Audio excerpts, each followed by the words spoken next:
dunkle Bar mitten in Moskwa, die Tür geht auf und herein kommt er. Der CIA hat ihn lang und gründlich geschult,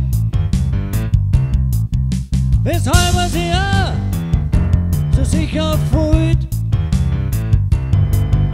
Er setzt sich gleich neben einen russischen Agenten und fängt mit der Mo in seiner Landessprache zu reden. Da sagt er auf sein Gegenüber: Jetzt hör mal zu, mein Lieber, du wirst es vielleicht selber gar nicht meinen. Du sprichst wie ein Russe, du bist aber keiner. Ein wenig irritiert schmeißt er drauf gleich ein paar Rubel in der Jukebox rein und tanzt anstatt einen harten Rock einen absolut perfekten Kasachok. Die anderen Barbesucher staunen grad noch so und die Frau da drin macht es direkt so.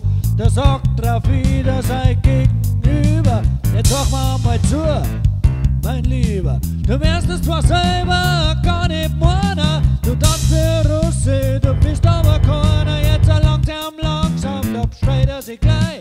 Sie Wodka und sauft nur noch einen anderen nein. Drauf sagt zu ihm sein Gegenüber: Jetzt sag mal zu, mein Lieber, du selbst wirst es zwar gar nicht meiner. Du saufst wie Russe, du bist aber keiner. Da sagt er entnervt: Jetzt gib ich auf.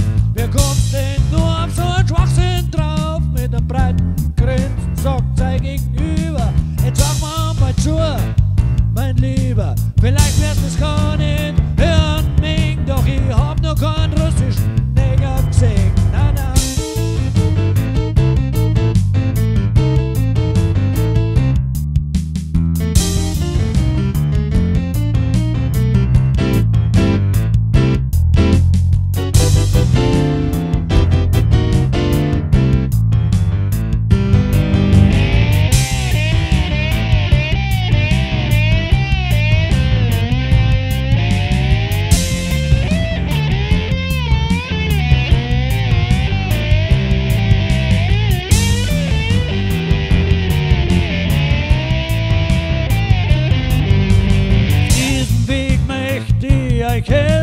Vom CIA was Wichtiges melden. Mission Impossible, funke euch über, mit Grüßen von Ivan, dem Mangi